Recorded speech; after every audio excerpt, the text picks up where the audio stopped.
खत्म हो जाएंगी। और ये कुकर्म खाली हरियाणा का नहीं है। ऐसा कौन सा प्रदेश है जिसमें ये कुकर्म जारी नहीं है? लेकिन हरियाणा के इस कुकर्म को लोग पर्दा पर पर्दा डाल देंगे, लोग इसकी चर्चा करना छोड़ देंगे और फिर से ये कुकर्म लगातार चलता ही रहेगा। कुकर्म क्या हुआ मित्रों? संदीप लाठर ने जो अपने वीडियो में आरोप लगाए, उसके बाद से ये पूरा मामला खुला है। क्या था पूरा मामला? आप जान करके हैरान रह जाएंगे। सोनीपत, झज्जर, पानीपत, दिल्ली, दिल्ली से सटे और दूसरे डिस्ट्रिक्ट, इन सब में एक खास तरह का गैंग ऑपरेट कर रहा है। और उसमें एक गांव का नाम है टिंडली गांव।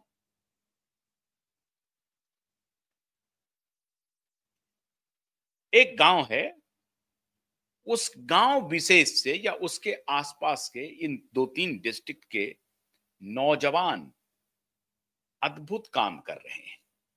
क्या काम कर रहे हैं? ये नौजवान खुद से, अपने परिवारजनों से, अपने रिलेटिव से पैसे लेते हैं और पैसे लेकर के एक कंसोर्टियम बनाते हैं।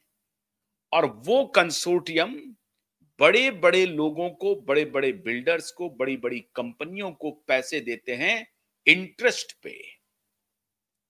फाइनेंसर हैं ये, फाइनेंस कैपिटल कहा जाता है। और सिर्फ यहां नहीं देते हैं, देश दुनिया के किसी भी हिस्से में देते हैं। दुबई तक तार इनका जुड़ा हुआ है। और छोटी कंपनी को नहीं देते हैं। 100 करोड़ का इन्वेस्टमेंट नहीं होता है, फाइनेंस नहीं होता है। 100 करोड़ से 400, 500 करोड़ रुपए तक के फाइनेंस दिए जाते हैं। और इसमें कितने लोग हैं? 500 से 700 नौजवान हैं इन इलाकों के। ये झज्जर, सोनीपत, दिल्ली, पानीपत, इन इलाकों के 500 से 700 नौजवान हैं जो पैसे का बंदोबस्त करते हैं।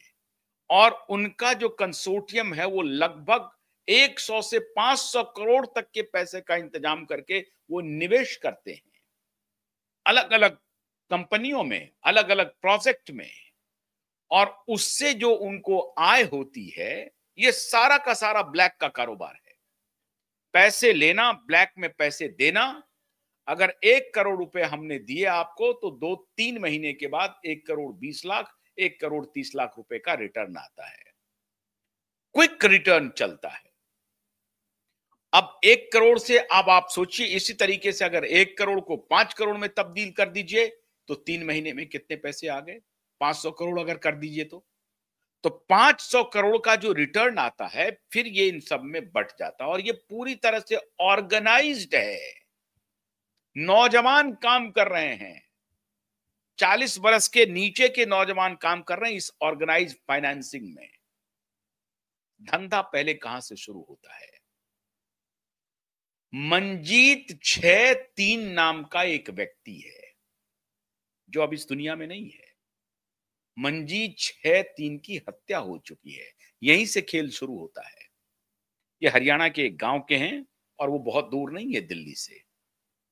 ये मंजीत 6-3 ये 500-700 जो नौजवान हैं उसको लीड करते हैं।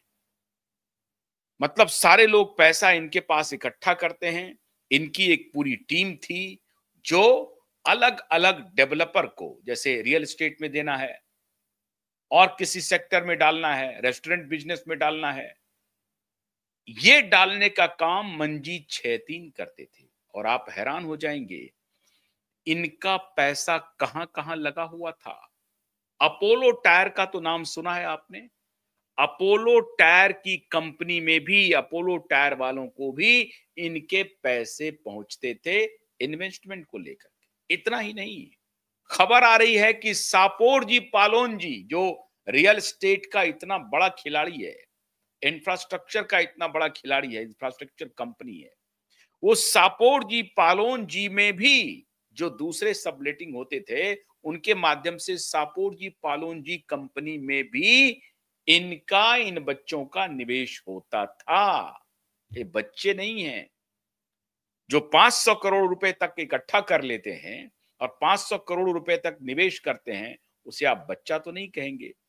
ये नौजवानों का एक पूरा कुनबा है जो 500 करोड़ रुपए तक का निवेश करते हैं। अच्छी बात है, निवेश करते हैं, जल्दी पैसा उठाते हैं, फिर निवेश करते हैं, जल्दी पैसा उठाते हैं।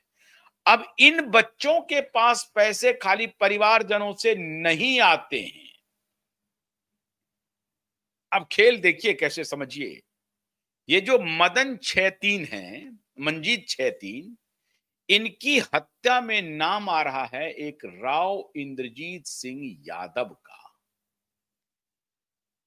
अब ये सज्जन कहा जा रहा है कि राव इंद्रजीत सिंह यादव की का हाथ था मंजीत छेतीन की हत्या में। अब सच्चाई क्या है ये नहीं मालूम, लेकिन इनके ऊपर आरोप लगे।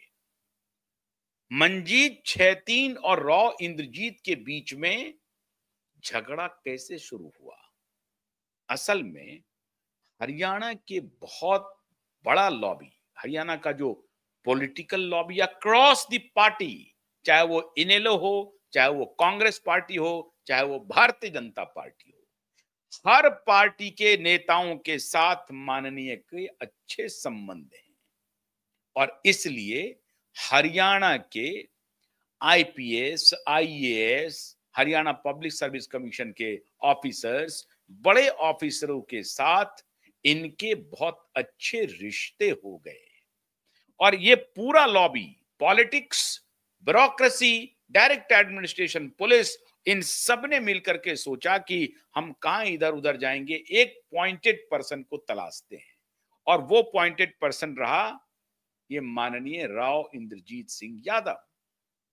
राव इंद्रजीत सिंह यादव को सभी नेताओं ने, सभी अधिकारियों ने कमान दे दिया कि ये जो पैसे का, फाइनेंस का जो आप लोग इंटरेस्ट पे लगाते हैं, निवेश करते हैं, ये मेरा पैसा आप भी संभालिए।